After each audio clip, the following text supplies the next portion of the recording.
Welcome to the deep dive. Today, we're really plunging into the, let's say, intricate world of first-degree murder. Absolutely. We've got a fascinating mix of materials for this dive, things like the Iowa Legal Code's definition, some pretty gripping news accounts from Court TV, and others about trials, convictions. Right. And there's also this interesting study on spontaneous homicide thoughts, which sounds quite specific. It does, and reports dealing with crimes involving undocumented immigrants, so a real range of sources. Exactly. And the goal here, I think, is to really dissect what makes a homicide first-degree murder. We wanted to get beyond just the textbook definition. Look at real examples. Yeah, look at the real-world stuff, Mm. focusing on those, critical elements, premeditation, obviously, forensic evidence, which is often huge, and how these cases actually move through the legal system. Okay, sounds good. So let's start with that foundation. How is first-degree murder actually defined? We have the Iowa Legal Code first. It gives a pretty detailed breakdown. The one that probably jumps out to most people is, willfully, deliberately, and with premeditation kills another person. That seems straightforward enough. It does, but the Iowa definition, it actually goes quite a bit further. It's broader than just that. How so? Well, it also covers what's called felony murder. That's Right. when a killing happens while someone is committing another serious crime, think Oh. robbery, kidnapping, things like that. Oh, okay. So even if the killing wasn't the main plan. Exactly. If someone dies during that felony, it can be first-degree murder. Iowa also includes killing someone while escaping custody or intentionally killing certain officials or hostages in prisons. Okay. And this is a particularly tough one. Killing a child during child endangerment or assault, but specifically where it shows extreme indifference to human life. Extreme indifference. That phrase really stands out. It does. And finally, it also covers killings that happen during an act of terrorism. And in Iowa, all of this falls under a Class A felony. The most serious kind. Most serious, yes. Now, we also looked at the WEX Legal Information Institute definition. They frame it as an intentional killing by someone who has acted willfully, deliberately, or with planning. hmm They also mention premeditated intent and felony murder, similar to Iowa, but they add a key point about state variations. Yeah, and that's crucial. WEX emphasizes that the exact legal language, the statutes, will differ depending on which state you're in. That's really important to remember. Right. But what you see comparing Iowa and WEX is this common thread. Intentionality, yes, but also some level of planning or forethought or deliberation. That seems to be the core idea. So it's not just any intentional killing, it's got that extra element. Precisely.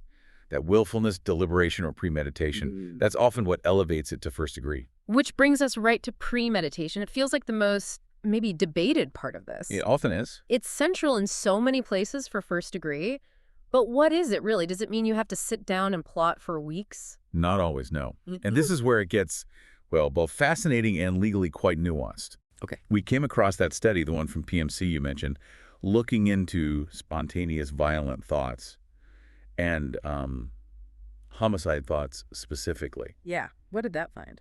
Kind of surprisingly, it suggested that even when people imagine violence, actually having a spontaneous thought specifically about killing someone is pretty rare. Ah, really? Yeah. Thinking about violence, but maybe stopping short of lethal action. That seems much more common according to their findings. That is unexpected, you'd sort of assume. Right. But then you look at how the law sometimes defines premeditation. The researchers in that study pointed out that some legal interpretations are, well, very broad. How broad? They mentioned a 1929 Arizona Supreme Court ruling, quite old now, but it suggested the time needed between forming the intent and acting on it could be just successive thoughts of the mind. Wow. Successive thoughts of the mind, that sounds like almost instantaneous. It does sound incredibly quick, yeah, like a very low bar in some legal views. So, if the study says spontaneous killing thoughts are rare, but the law in some places says premeditation can be just successive thoughts, does that create a tension? A risk of blurring impulse and planning? That's a really sharp point. And the researchers in that study, they actually tried to set a stricter standard for their own research purposes. What did they use? They defined what they called clear evidence of premeditation. For them, it meant a substantial time, definitely more than just a few minutes between the conflict starting and the killing. Okay, so a noticeable gap. Right. And they also looked for actual concrete plans, not just grabbing whatever weapon was handy. And evidence that the person deliberately weighed different options, different ways to do it. So for them, it's not just a fleeting thought, it's more involved planning, weighing options. Exactly. They really stressed how challenging it is to define and measure premeditation consistently, not just for research, but in actual legal cases too. It's clearly a slippery concept. Very much so, with a lot of room for interpretation, which naturally affects how it's applied in court.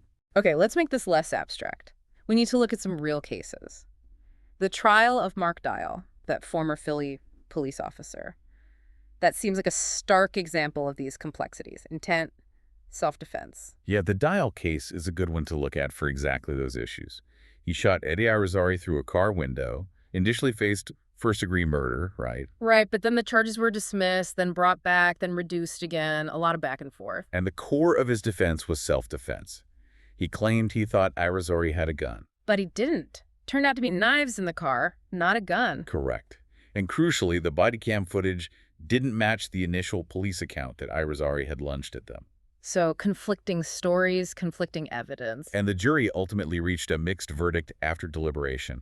It just really underscores how incredibly difficult it is to judge someone's state of mind, their intent, in those high-pressure moments. Even when you have video. Even with video, how do you weigh perceived threat versus the actual facts on the ground? It's tough for a jury. We also saw that news report, fairly recent, May 2025, about an elderly woman convicted of first-degree premeditated murder. Mm-hmm.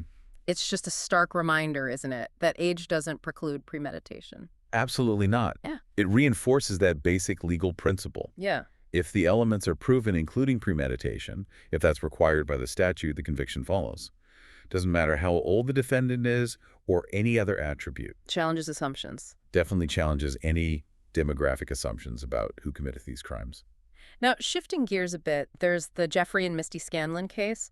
This one involved finding their autistic son, just 11 years old, locked in a homemade cage. It's horrifying, though thankfully not a homicide case itself. Deeply disturbing, yes. The transcript details appalling conditions. Yeah. How does this connect back to first-degree murder, though? It connects to that specific part of the Iowa law we talked about earlier. The child endangerment part? It's exactly the killing of a child during child endangerment or assault that shows extreme indifference to human life. Now, the Scanlons pleaded guilty to misdemeanor neglect, not murder. Right. But the level of confinement and neglect described in that transcript, it paints a picture of profound indifference. If, tragically, the child had died as a result of those conditions. Prosecutors might have argued it met that extreme indifference standard for first degree. Potentially, yes. It shows how extreme endangerment, even if not intended to kill directly, could, under certain laws like Iowa's, escalate to a first-degree murder charge if death results. It's that indifference element. A chilling link. Then there's the Lake and Riley murder case, which received huge attention. Jose Antonio Ibarra, an undocumented immigrant, convicted of malice murder. Yes, a very prominent case. The details were brutal, blunt force trauma, and the evidence seemed strong. DNA, fingerprints, video footage led to a life sentence. But this case went way beyond the courtroom, didn't it? Oh, absolutely.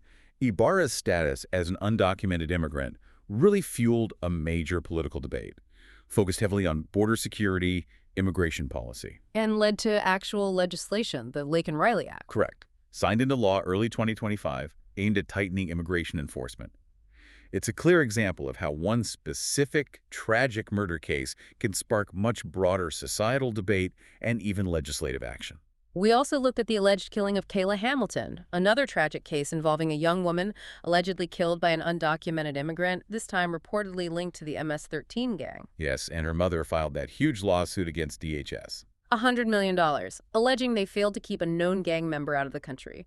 For listeners, MS-13 is a notoriously violent transnational gang. Right, so similar themes to the Riley case in terms of the intersection with immigration, but the Hamilton case puts a strong focus on alleged governmental failure, specifically DHS accountability. The lawsuit claims DHS didn't follow its own procedures. It's exactly. Suggesting a potential systemic issue in vetting or tracking certain individuals, both cases raise really difficult questions about immigration enforcement effectiveness and consequences. Okay, let's pivot slightly. We saw data from DC Witness showing a big jump in plea deals being accepted in 2024, including homicide cases. Interesting trend. What does that mean for first-degree murder charges specifically if more people are taking deals? Well, it can significantly change the final outcome. Often a plea bargain in a potential first-degree case means the defendant pleads guilty to something lesser, like second-degree murder. In exchange for a lighter sentence. Usually, yes, or perhaps to avoid the risk of a life sentence or the death penalty where applicable. There are lots of reasons. Maybe the prosecution's evidence isn't airtight.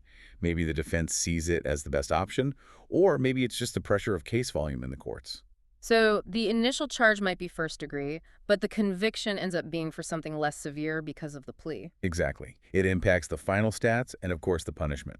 Now, something critical in almost any murder trial, plea or not, is forensic evidence. Absolutely essential these days. We had that resource outlining the whole toolbox. DNA, fingerprints, ballistics, which is the study of guns and bullets. Correct. Linking firearms to crime scenes. Plus toxicology, blood spatter, autopsies, even digital forensics from phones and computers. It sounds like science providing an objective witness. It often feels that way, yes. Forensic evidence can be incredibly powerful. It establishes timelines, links people to places, confirms or refutes stories. And can even clear the wrongly accused. Absolutely crucial. Exonerations happen because of forensic evidence. The resource mentioned big cases like O.J. Simpson, Casey Anthony, the Golden State Killer, all showcasing how forensics can shape a trial, for better or worse. For better or worse. Because it's not perfect, is it? The article also flagged issues. Contamination, human error. Right, big ones. Samples can get contaminated, people make mistakes in labs, false positives can happen. And some techniques rely on interpretation, which can be subjective. True. Things like bite mark analysis, for example, have faced serious questions. Even fingerprint analysis isn't always as clear-cut as people think. And then there's the CSI effect. Ah, yes. The idea that TV shows give jurors unrealistic expectations. They expect tons of definitive forensic proof for everything. And if they don't get it, they might doubt the prosecution's case. That's the concern. Plus, you have real-world constraints. Forensic labs are often underfunded, overworked, leading to backlogs. That impacts justice, too.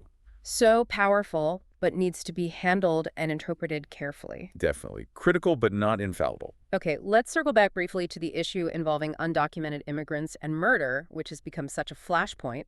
We mentioned Laken Riley, Kayla Hamilton, and also that report about individuals involved in a death in Lancaster County. Yes, these cases have undeniably pushed the intersection of immigration status and violent crime into the spotlight. And they often lead to questions about deportation. What happens when someone undocumented is accused of a serious crime? Well, as one of the reports pointed out, deportation isn't automatic.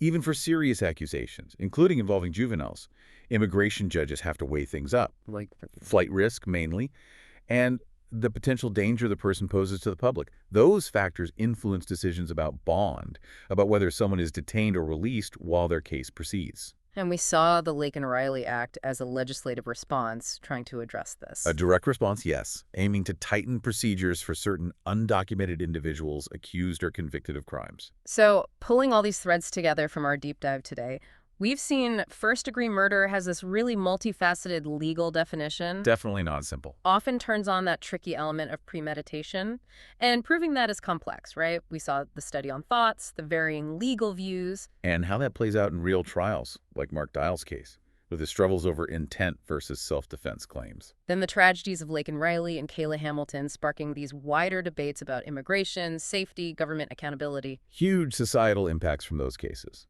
And running through so many of these is the science, the forensic evidence, critical, game-changing sometimes, but also with its own limitations and challenges. Absolutely. The cases we touched on really show the vast range of situations that can lead to a first-degree murder classification.